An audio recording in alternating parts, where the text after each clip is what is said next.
ಇದೆ ಒಂದ್ ತಿಂಗಳು ಮಾತ್ರ ಒಂದೇ ತಿಂಗಳು ಡಿವಿ ಇದೆ ಸ್ನೇಹಿತರೆ. ನಿನಗೇನಾದ್ರೂ ಅಲ್ಲೇ ಮಾಡಿದ್ರೇನಪ್ಪ? ಅಲ್ಲೇ ಮಾಡಿದ್ರು ಫಸ್ಟ್ ಏನಾದ್ರು ಕೀ ಕಸ್ಕೊಂಡ್ರು ಗಾಡಿಯಲ್ಲಿ. ಕೀ ಏನಕ್ಕಪ್ಪ ಕಸ್ಕೊಂತೀಯ, ಡ್ಯೂ ಇದೆಯಲ್ಲ ಕಟ್ತೀನಿ ತೋರ್ಸು ಅಂತ ಹೇಳ್ದೆ ನಾನು. ಇಲ್ಲ ಈ ಸೆಟಲ್ ಬಾಲ್ ಕಟ್ಟ ಅಂತ ಅಂದ್ಬಿಟ್ಟು ನನ್ನ ಹತ್ರ ಕಾಸು ಹಾಕೊಂಡ್ರು. ಇಮಿಡಿಯೇಟ್ ಗಾಡಿ ಬೇಕಂದ್ರೆ ಕಾಸು ಹಾಕೋ ಕೊಡ್ತೀನಿ ಅಂತ. ಎಷ್ಟು ಹೇಳಿದ್ರು? 10,000 ಕಳೆದ್ರು ಫಸ್ಟ್. Okay, first 10,000 ಕಳೆದ್ರು. ಸರಿ ನನಗೆ ಹಾಕಲ್ಲ ಅಷ್ಟು ಅಂತ ಅಂದ್ಬಿಟ್ಟು ನಾನು ತೋರಿಸ್ಬೇಕು. ನನಗೆ ಈಗ 3,000 ಹಾಕಿದ್ದೀನಿ ಅಂತ ನೀನು ನನಗೆ ಹೇಳೋದಲ್ಲ, ವಿತ್ ಪ್ರೂಫ್ ಸಮೇತ ತೋರಿಸ್ಬೇಕು. ನೋಡಿ ಸ್ನೇಹಿತರೆ, ಇವರು ಪಾಪ 3,000 ಎಷ್ಟು ಕೇಳಿದ್ರು? 10,000 ಕೇಳಿದ್ರು. 3,000 ಅಲ್ಲ, ಇದು 2,000 ಹಾಕಿದ್ದಾರೆ.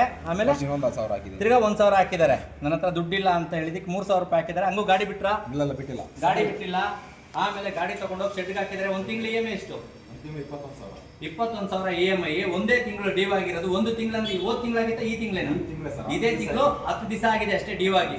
10 ದಿವಸದೊಳಗಡೆ ಗಾಡಿನ ಸೀಸ್ ಮಾಡ್ಕೊಂಡು ಶೆಡ್ಗೆ ಹಾಕೊಂಡು, ಈಗ ನಾನು ನಿಮ್ಮ ಗಾಡಿ ಇನ್ಶೂರೆನ್ಸ್ ಮಾಡಿದ್ದೀನಿ, ಇನ್ಶೂರೆನ್ಸ್ ಕಟ್ಟಬೇಕು, ಈಗ ಫುಲ್ ಅಮೌಂಟ್ ಸೆಟ್ಲ್ಮೆಂಟ್ ಮಾಡಿದ್ರೆ ಗಾಡಿ ಬಿಡ್ತೀನಿ ಅಂತ ಹೇಳಿ ಗಾಡಿನ ಆರಾಜ್ ಕೂಗ್ಬಿಡ್ತೀನಿ, ಹಂಗೆ ಹಿಂಗೆ ಅಂತ ಇವ್ರಿಗೆ ಎದುರಿಸ್ತಾರೆ. ಈ ರೀತಿ ಮಾಡಿಕೊಂಡು ಫೈನಾನ್ಸ್ ಅವ್ರು ದುಡ್ಡು ಮಾಡ್ಕೊತಾ ಇದ್ದಾರೆ. ದಯವಿಟ್ಟು ಈ ಚಾಲಕಂಗೆ, ಯಾಕೇಳಿ ಈ ಚಾಲಕಂಗೆ ಸೀಸರ್ ಹೊಡೆದಿರೋನು ಅವ್ನು ಬರಬೇಕು, ಕ್ಷಮಾಪಣೆ ಕೇಳಬೇಕು, ಇವ್ರ ಅಮೌಂಟ್ ಇವ್ರಿಗೆ ವಾಪಸ್ ಕೊಡಬೇಕು ಅನ್ನೋ ನಮ್ಮ ಆಸೆ. ಈಗ ಪ್ರತಿಯೊಬ್ಬರು ಚಾಲಕರು, ಒಬ್ಬ ಚಾಲಕಂಗೆ ಅನ್ಯಾಯ ಆಗಿದೆ ಅಂದ್ರೆ ನಾವೆಲ್ಲರಿಗೂ ಸಪೋರ್ಟ್ ಮಾಡ್ತಾ ಇದೀವಿ. ನಾನು ಇವತ್ತು ಒಬ್ಬನೇ ಹೋಗಿದ್ದೀನಿ ಶ್ರೀರಾಮ ಫೈನಾನ್ಸ್ಗೆ. ಹೋಗಿಲ್ಲಪ್ಪ? ಏನೇನ್ ಮಾಡಿದ್ವಿ? ಎಲ್ಲ ಮಾತಾಡಿದ್ವಿ, ಜೋರಾಗಿ ಗಲಾಟೆ ಮಾಡಿದೀವಿ, ಎಲ್ಲ ಮಾಡಿದೀನಿ. ಪ್ರತಿಯೊಂದು ವಿಡಿಯೋನು ಇದೆ, ಅಪ್ಲೋಡ್ ಮಾಡ್ತೀನಿ ನೋಡಿ. ಒಬ್ಬ ಚಾಲಕಂಗೆ ನಾವು ಖಂಡಿತ ಸಪೋರ್ಟ್ ಮಾಡೋಣ. ಈ ಫೈನಾನ್ಸ್ ಟೀಮ್ ಅವರು ಯಾರಾದ್ರೂ ಈ ತರ ಸೀಸ್ ಮಾಡಿ ಗಾಡಿಗಳವ್ರಿಗೆ, ಡ್ರೈವರ್ಗಳಿಗೆ ಯಾರಿಗಾದ್ರೂ ಹೊಡಿತಾ ಇದ್ರೆ ಖಂಡಿತ ಅವ್ರನ್ನ ಮಾತ್ರ ನಾನು ಸುಮ್ಮನೆ ಬಿಡಲ್ಲ. ಹೊಡಿಬಾರ್ದು, ಅವ್ರ ಹತ್ರ ದುಡ್ಡು ಹಾಕ್ಸ್ಕೊಬಾರ್ದು. ನಿಮ್ದೇನೇ ಇದ್ದೀರೋ ಲೀಗಲ್ ಕರೆಕ್ಟ್ ಆಗಿ ನಿಮ್ಮ ಹತ್ರ ನೋಟಿಸ್ ಇದ್ರೆ ಮಾತ್ರ ಸೀಸ್ ಮಾಡಬೇಕು. ಯಾರೇ ಆಗಿರ್ಲಿ, ನೋಟಿಸ್ ತೋರಿಸಿದ್ರೆ ಮಾತ್ರ ಗಾಡಿ ಕೀ ಅವ್ರಿಗೆ ಹ್ಯಾಂಡ್ ಓವರ್ ಕೊಡಬೇಕು. ಯಾವುದೇ ಕಾರಣಕ್ಕೂ ಯಾರು ಸೀಸರ್ವರೆಗೂ ದುಡ್ಡು ಹಾಕಬಾರ್ದು. ಆ ರೀತಿ ಏನಾದರೂ ಆದರೆ ಖಂಡಿತ ನಮ್ಮನ್ನ ಸಂಪರ್ಕಿಸಿ. ನಿಜವಾಗ್ಲೂ ನಿಮ್ಮ 24x7 ನಾನು ಬರ್ತೀನಿ. ಯಾವ ಸೈಜರ್ಗೆ ಆಗಲಿ, ಯಾವ ಫೈನಾನ್ಸ್ ಅವ್ರಿಗಾಗಲಿ ಹೆದರ್ಕೊಂಬೇಡಿ. ನಾನಿರೋದು ನಿಮಗೆ ಸೇವೆಗೋಸ್ಕರ.